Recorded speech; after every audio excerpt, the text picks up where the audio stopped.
Bienvenue à toutes, bienvenue à tous. Je tenais à vous souhaiter au nom de l'ensemble de l'équipe de Sagesse Bouddhiste nos meilleurs vœux à l'occasion de la célébration du Nouvel An tibétain, fêté notamment par les populations himalayennes. Nous vous proposons ce dimanche, ainsi que la semaine prochaine, un documentaire en 2 parties consacré au maître tibétain Geshe Lobsang Tengyé, qui nous a quittés il y a 2 ans.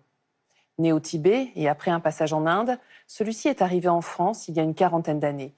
Il transmettra de manière authentique les enseignements profonds du bouddhisme tibétain de l'école Gelugpa.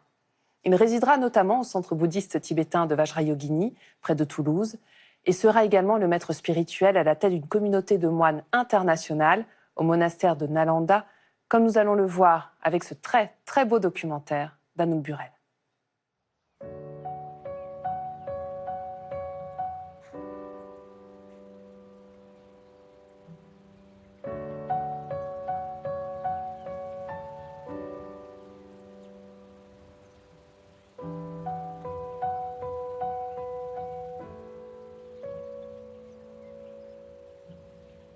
Geshe-la, c'était avant tout l'air de rien. Faire les choses simplement, le plus simplement possible, le plus humblement possible et l'air de rien. Voilà, toujours. Pour moi, c'était vraiment un lien qui était essentiel. C'est la chose la plus précieuse qui me soit arrivée, en fait. Geshe-la est né en 1927. Il est né dans un petit village qui se trouve à peu près à 400 km à l'ouest de Lhasa, un petit village qui s'appelle Hlatse. On pourrait traduire ça par la pointe des dieux ou le sommet des dieux. Et Geshe-la est retourné au Tibet en 2007 et je l'ai accompagné. Et à cette occasion, j'ai filmé quelques prises ici et là du monastère et des environs. C'était émouvant ? C'était émouvant, bien sûr, mais il était profondément touché et heureux d'être là.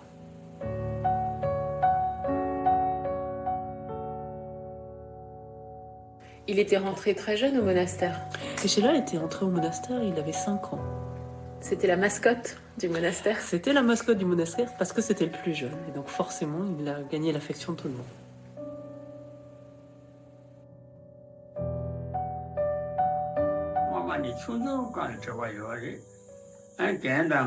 Nous nous connaissons depuis tout petit, parce que Genla et moi, nous sommes tous les deux nés dans le village de Lhasa.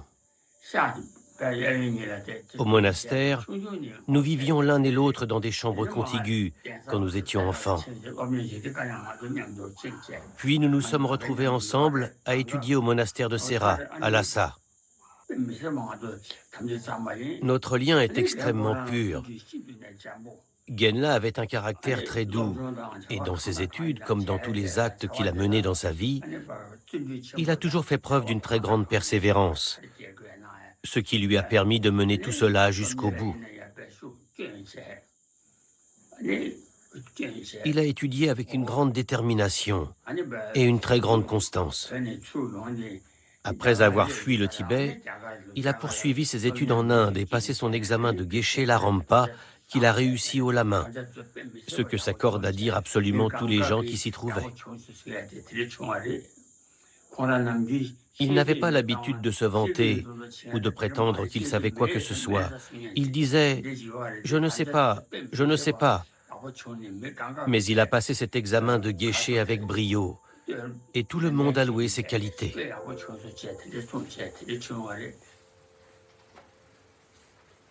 Il a passé son examen de Geshe Larampa, où exactement?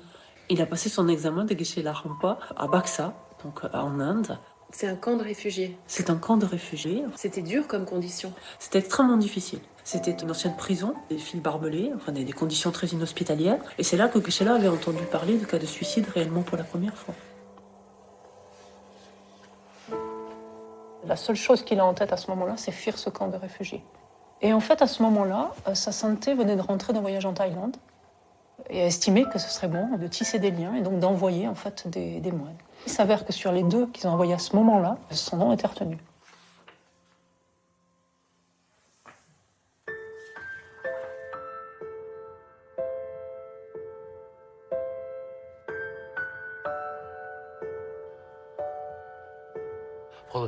J'ai rencontré Geshe Tengyé la première fois en 1974.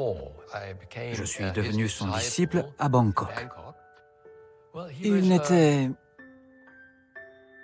jamais en colère, toujours souriant, toujours charmant, imperturbable. Vous étiez bons amis?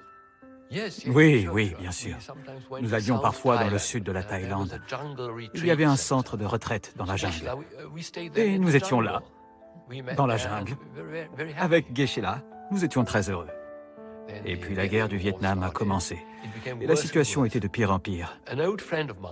Un vieil ami à moi m'a dit « Pourquoi ne viens-tu pas en France ?» Et il m'a dit « Demande-lui de venir, de nous rejoindre. » Ils ont payé pour le voyage de Geshe-la et il est venu nous rejoindre à Joinville-le-Pont. Il s'est très bien adapté, parfaitement bien. Il avait un esprit très ouvert, vous savez. Donc il arrive en 78 en France. Alors en France, oui, mais dans la communauté vietnamienne. Et donc sa chambre donne sur la station de métro. Ces Français, finalement, ils commencent en fait à se familiariser un petit peu à travers sa fenêtre, en voyant les gens déboucher, aller venir constamment de cette station de métro. Et ils nous trouvent tristes, ils nous trouvent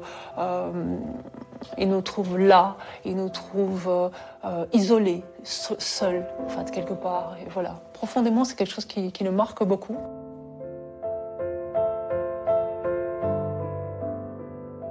J'ai rencontré Geshe Vénérable Tengyela à Paris. Il était là, mais il était tout seul. Et il n'y a pas d'autres Tibétains. Donc à ce moment-là, nous avons contacté, il m'a contacté. Donc nous nous sommes vus plusieurs fois. Après, on est devenus très amis, très proches. Voilà. Geshe Tengyela, c'est quelqu'un qui a très bon cœur, très honnête, très bon pratiquant. Aussi bon enseignant, un moine, un bhikshu. On peut dire parfait, parfait. Rinpoche, est-ce qu'il vous a demandé conseil avant d'aller à l'Institut Vajrayogini? On a discuté. Il nous a dit, donc il a telle possibilité, ça tombe très bien. Il pourrait être très utile dans ce centre. En quelle année Geshe-la est arrivé à l'Institut Vajrayogini? Geshe-la est arrivé en 80, en fait, à l'Institut. Là, il va vraiment vivre, en fait, avec des Occidentaux. Voilà, il découvre cette population qui, en plus, voilà, c'est les Français, oui, mais c'était en fait des hippies. C'est les anciens hippies qui étaient venus, en fait, se regrouper, avaient formé les communautés des premiers centres bouddhistes. Est-ce qu'il y a eu un petit choc de culture? J'ai du mal à parler choc avec Geshe-la. Geshe-la prenait chacun comme il était. Il racontait souvent un souvenir de ses débuts à l'Institut Vajrayogini, lorsqu'ils lui ont donné un lit. C'était une vieille literie avec des ressorts qui traversaient le matelas. Et il avait dû mettre des couvertures pour protéger son dos.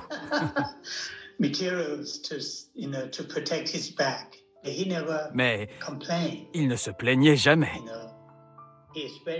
Il avait vraiment les pieds sur terre. Il a toujours considéré chacun comme un ami et ne se positionnait pas comme un maître supérieur aux autres. Je ne l'ai jamais vu faire ça.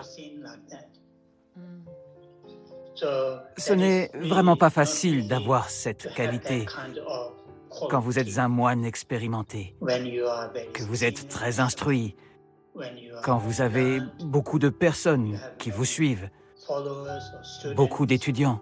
Ce n'est pas simple de maintenir cette humilité, mais lui, il l'a conservée tout le temps.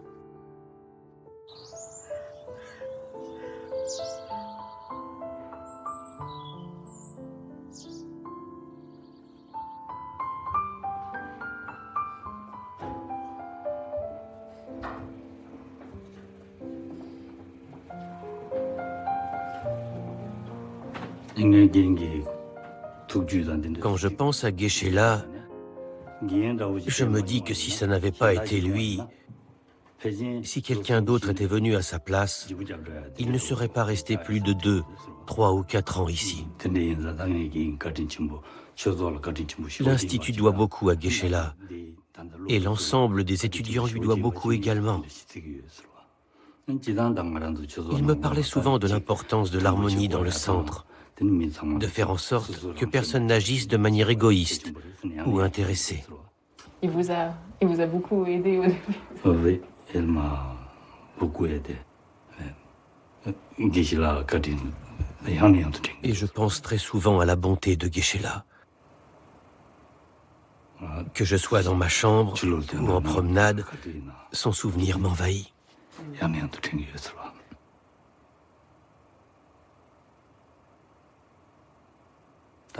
Je peux vraiment dire qu'il est dans mon cœur.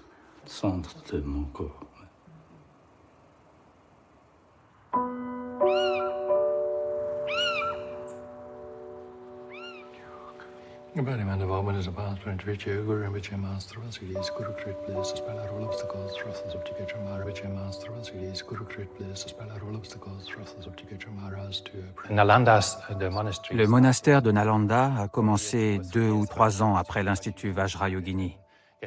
Et Geshe Tengela était là depuis le début, en 1981, connecté à distance avec Nalanda. Même s'il n'était pas formellement l'abbé du monastère, au fil des années, tous les directeurs sont allés demander conseil à Geshe Tengé. Au-delà de ça, il a pratiqué de nombreux rituels pour le monastère, qui sont nécessaires pour créer de l'harmonie dans ce lieu. Nous avons beaucoup de gratitude envers Geshe Tengé depuis toutes ces années. C'est comme s'il pouvait arrêter le temps. Vous entriez dans une autre dimension en sa présence.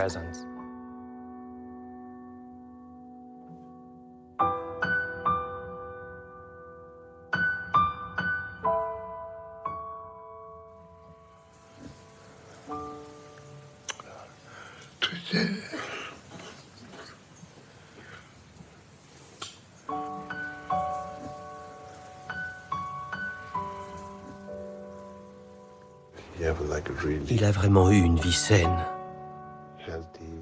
bénéfique, profonde, et la chance d'avoir pu explorer différentes traditions. Je pense que c'est magnifique. Bien sûr, c'est un peu triste qu'il parte, mais nous pouvons vraiment nous réjouir de ce voyage qu'il a accompli. Geshe-la était bien connu et proche de sa sainteté le Dalai Lama. Et combien de fois sa sainteté a pu venir ici à l'Institut durant les toutes premières années de ses voyages. Je dirais que l'héritage de Geshe-la est à l'Institut. C'est sa présence à l'Institut. C'est grâce à sa présence que tout a pu advenir.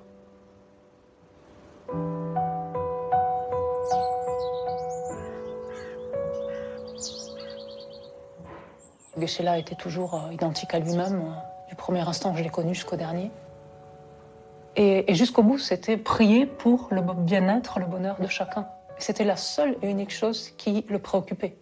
Et jusqu'à ces derniers instants, en fait, les dernières heures, c'est cette même paix, cette même tranquillité. En fait, cette même douceur, cette même préoccupation de l'autre. Ouais, c'est ça qui a primé constamment.